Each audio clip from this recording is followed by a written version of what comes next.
More Zelda, folks. This is Acid Roots. We're going to talk about, well, more of the game. So, completed the first dungeon. We're well on our way. But I bet you're wondering what this game's going to throw at you.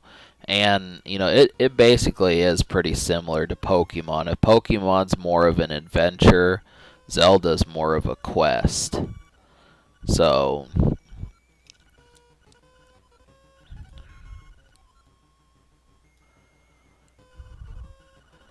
yeah, I'd say Zelda is more of a quest, and, you know, because they both have objectives. It's just like, you know, in that game, the 8 gymnasiums that you go to, it's just like the 8 dungeons here. You've got more going on, and Bow Wow gets kidnapped. So that's the Chain Chomp, and really, they treat those animals as dogs, which is kind of interesting just because they look like they could bite your hand off or something, but sure enough.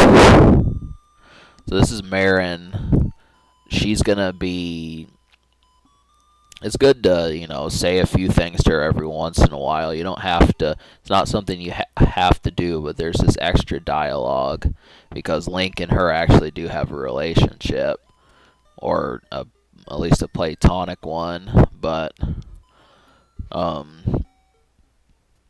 so we're gonna continue with the game, and we're gonna be fighting the moblins.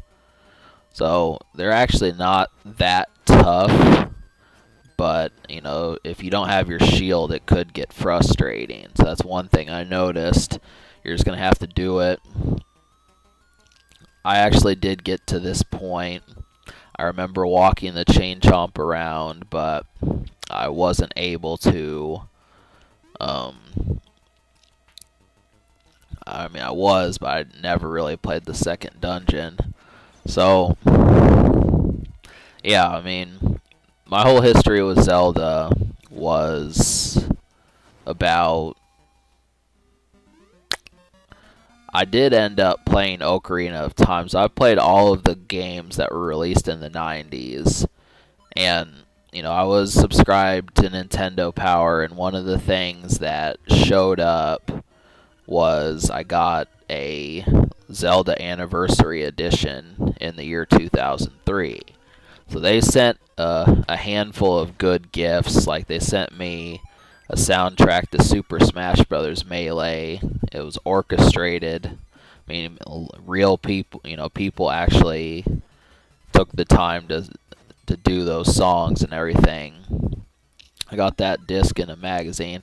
I also got a full-fledged game, so I wound up getting Ocarina of Time, Master Quest, Ocarina of Time, and the first 2 Zelda games ever, the ones for the Nintendo.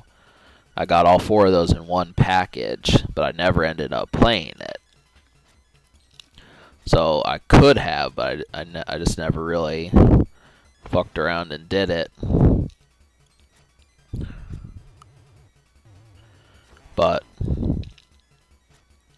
so this is an ill-fated episode because I forgot to save. I ended up turning off the game, and so it doesn't save automatically, which I do hate. You know, you pretty much have to save and quit when you're done with the game, or it'll erase your progress. So keep that in mind. But, so I got that game, and, you know, and the thing is I got it for free. You know, that's $150 worth in video games that you got just because you were a Nintendo Power subscriber. But I still wasn't quite in the mood to play Zelda in 2003. I remember everyone saying how stupid Wind Waker looked. But, you know, I didn't care. I was just like, you know, Zelda's fine to play, but that's gonna be like forever cemented as that cartoon Link that people are either gonna like or dislike. It's one way or the other, but yeah, that was 2003 and 2004 because Four Swords Adventures was like that, which was about the second game I played through with Zelda. So I was playing that in summer of 2004, but by middle of 2005, that was the thing. I think a lot of people forgot about that game just because I don't remember very much conversation about it, at least on the magazine front, a year later. You look at the best games of 2004 and no one really mentioned that game, which is sad because it's actually a full-fledged Zelda game. It's got 9 worlds, dungeons, all sorts of stuff, and it's for the GameCube. So there's actually 3 Zelda games for it. But what I'm doing is just filling up the map. I'm trying to show off a little bit more. But alright, subscribe for more fun.